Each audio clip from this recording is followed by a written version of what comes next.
আসসালামু আলাইকুম রহমতুল্লাহি অবরকাতুহু। সম্মানিত দর্শক, সম্প্রতি বাংলাদেশের একজন প্রথিতযশা রাজনীতিবিদ জেলখানা থেকে বের হয়েছেন।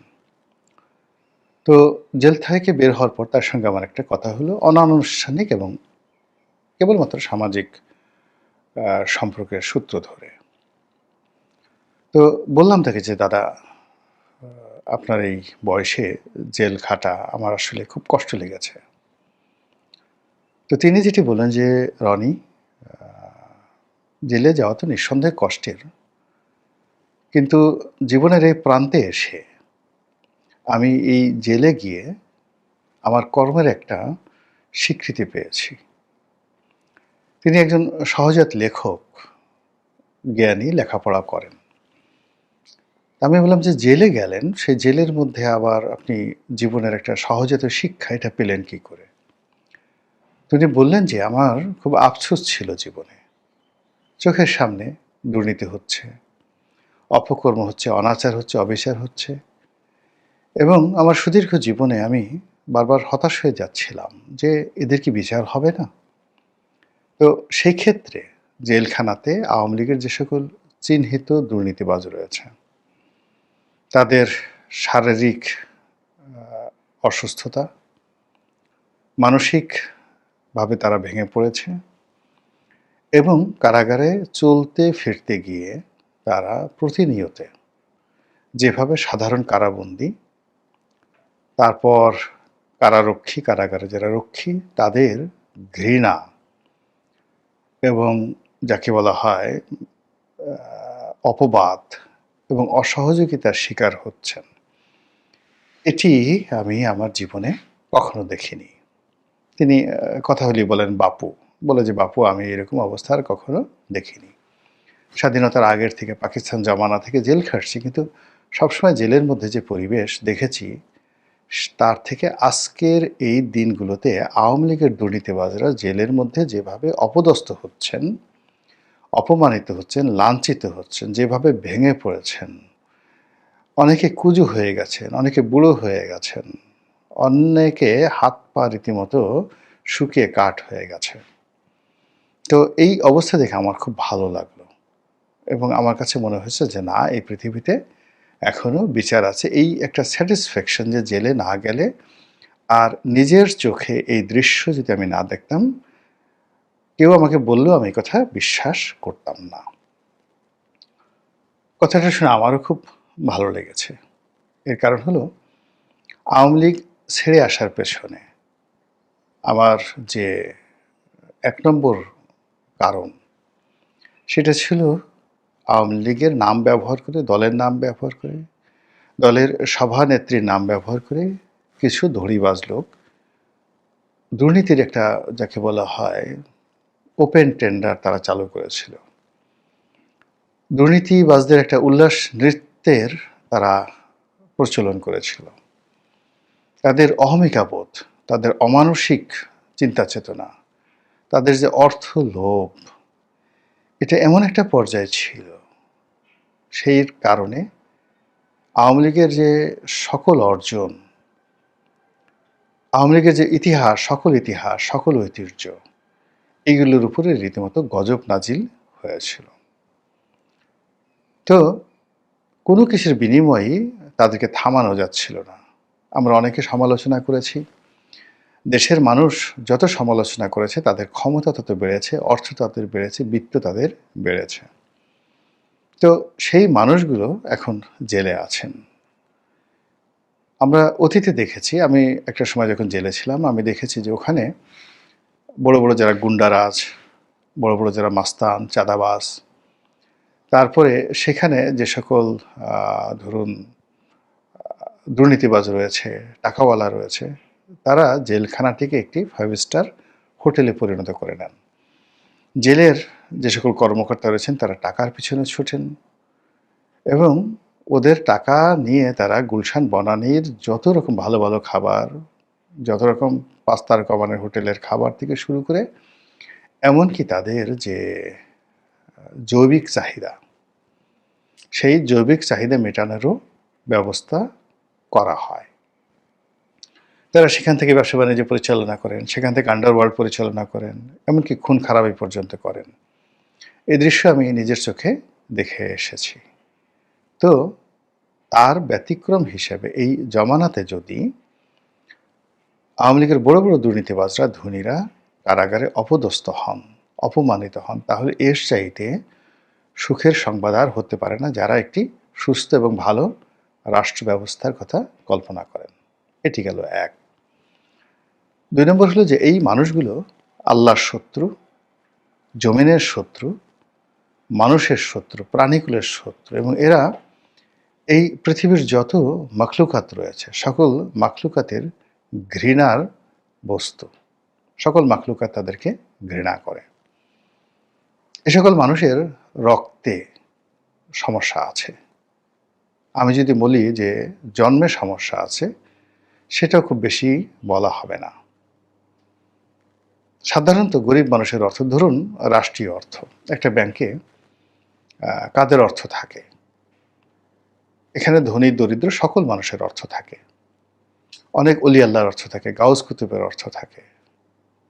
তো সেই অর্থ আপনি নিয়ে ঋণের নামে নিয়ে, মিথ্যা কথা বলে নিয়ে আপনি মদ খেলেন, বিদেশে টাকা পাচার করলেন, এমনকি নিজের মেয়ের বিয়ের টাকা খরচ করলেন, BMW, মার্সিডিস, অডি গাড়ি কিনলেন।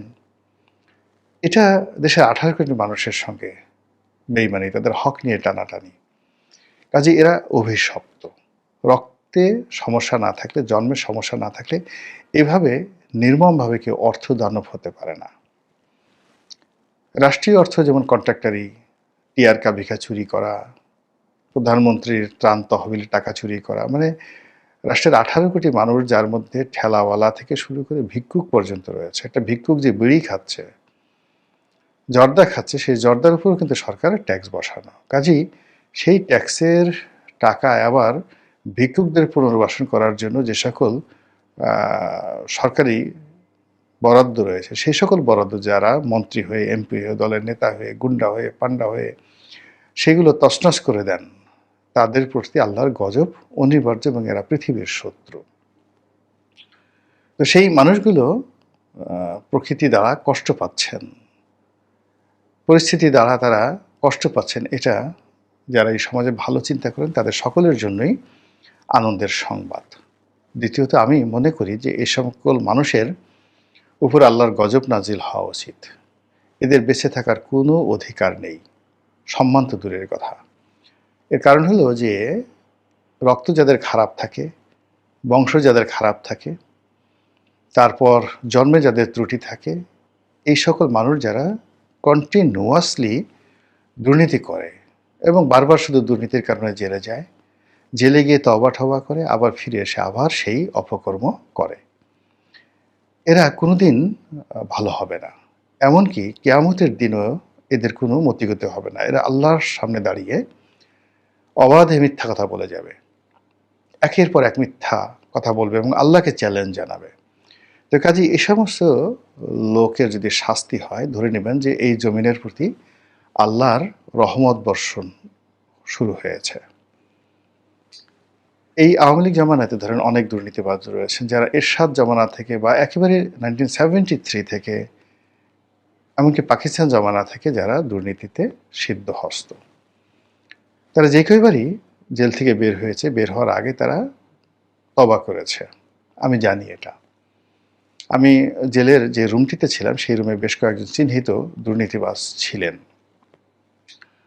তারা সেখান থেকে বের হয়ে ওখানে যখন ছিলেন খুব কান্নাকাটি করতেন এবং সবাইকে বলতেন যে এবার বের হলে আর জীবনে দুর্নীতি করব না। কিন্তু বের হওয়ার ঠিক ঘণ্টাখানিকের মধ্যে তারা কিন্তু আবার সেই দুর্নীতি শুরু করেছেন। রেজিম চেঞ্জের সঙ্গে সঙ্গে, রাষ্ট্র ব্যবস্থা চেঞ্জ হওয়ার সঙ্গে সঙ্গে, আর সরকার ব্যবস্থা চেঞ্জ হওয়ার সঙ্গে সঙ্গে, সরকার পরিবর্তন হওয়ার সঙ্গে সঙ্গে, এখানে 3টি বিষয়, রাষ্ট্র বলছি, আমাদের রাষ্ট্রের যে মৌলিক চরিত্র বেশ কয়েকবার কিন্তু পরিবর্তন হয়েছে। তারপরে সরকার ব্যবস্থা বেশ কয়েকবার পরিবর্তন হয়েছে, presidential form, prime minister form. তারপরে রাজনৈতিক দল তো বারবার পরিবর্তন হয়েছে, ব্যক্তি পরিবর্তন হয়েছে। প্রায় সব পরিবর্তনের সময়টিতেই এই দুর্নীতিবাজ গ্রুপগুলো উইদিন 1 ঘন্টার মধ্যে তাদের অপকর্মগুলো তারা করে ফেলেছে। এর কারণ হলো যখন কোনো একটা পরিবর্তন হয়, বা একটা টালমাটাল অবস্থা তৈরি হয়, নতুন একটি বিধি ব্যবস্থা তৈরি হয়, তখন ওখানে যে ভ্যাকুমটা হয় সেই ভ্যাকুমটা প্রশিক্ষিত বায়বর্ন এবং ব্লাডি, যাদেরকে বলা হয় রক্তে দুর্নীতি মিশে আছে, সেই সকল লোকগুলোর জন্য এই বিষয়গুলো বলতে গেলে সাপে বর হয়ে যায় এবং তারা এই সুযোগটি গ্রহণ করে।